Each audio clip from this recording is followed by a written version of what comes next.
G'day guys, welcome to the channel.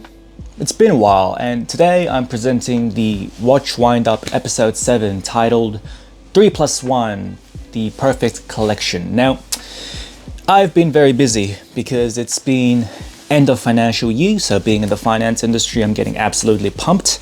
And in terms of spreading out my hobbies and time and money, I've been trying to get into the car game a lot more, hence why I've been uploading a few car videos here and there. Now, what made me want to make this video is assessing my current collection. So, on wrist today, I have the Cartier Santos Dual Time, which is one of the best everyday watches you can get. Integrated bracelet, classic design with the dual time function.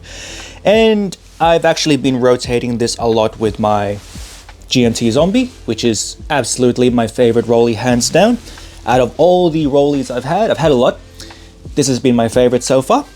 And I've been mixing it up as well with the JLC Reverso Dual Face, which I've been wearing pretty occasionally, even in non-dressy events, essentially. Like I went to a car meet on Sunday called the Fast Lane Sunday Social, and there was about 150 cars that I was rocking the JLC because I can, right? Now, this has been the happiest I've been in a while when it comes to owning and enjoying the watch collection and wearing journey. Now, that's because in terms of the selection of choice, I don't have the stress of choice anymore because I can just wear one of these three, right? Like, to me, I feel as if that I've accomplished my perfect three-piece collection. I've got a solid rose gold piece, I've got a two-tone yellow gold in the Rollie, and I've got an all-steel everyday sports watch in the Cartier.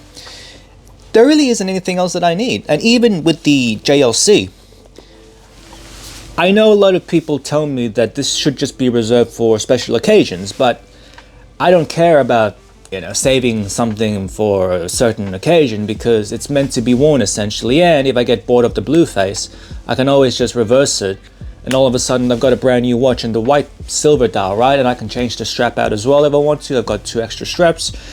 So honestly, 3 pieces, I feel as if that is the best middle ground, a 3-piece collection. But I want to take it a bit further than that. So I feel as if that a core 3 will sort you out, but a +1 will take your collection to a perfect balance where you're able to have and enjoy a collection but also do other stuff as well, because there's more to life than watches, right? Like, watches to me is a hobby. I like buying this stuff, wearing it, selling it, things of that nature, but I don't want to make my life all about watches. Like, I want to get into cars more. I want to do this. I want to do that. Funnily enough, I'm going to start getting into tattoos more if I find the time. But the +1 is just a beater, right? You can have a Casio. You can have this and that. I ended up actually just having this as a beater. Eventually, when this goes, I'm going to get another beater.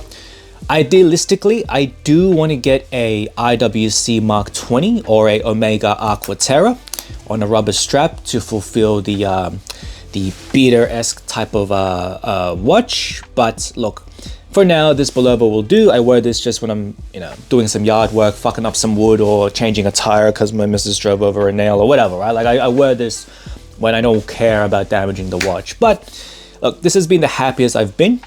Funnily enough, I have a lot of Instagram messages of people doing very similar things. They've had 6 pieces, they've cut it down to 3 + 1 beater, and they're just really happy because not only can they enjoy what they have, but they can enjoy other shit without having to keep up with the Joneses. I think that's where this watch fatigue is coming from with a lot of my viewers, but even just people I know in real life. This watch fatigue is a real thing. And that's because with the new releases, it's all the same shit, right? But just like, with a new hat, essentially. And the prices are getting ever more expensive. It's kind of like keeping up with all these releases. It makes people tired, especially when it's not anything fresh or new. Like, there's a lot of new stuff out there that I would get, but because of the price point, I have to think to myself, is it worth prioritizing this or doing this? And I'll be transparent with you. As you can see in my watch box, I have one cushion missing. That's because I fucked off the long jeans. I love that watch, don't get me wrong. I wore it to Hong Kong and the Philippines recently.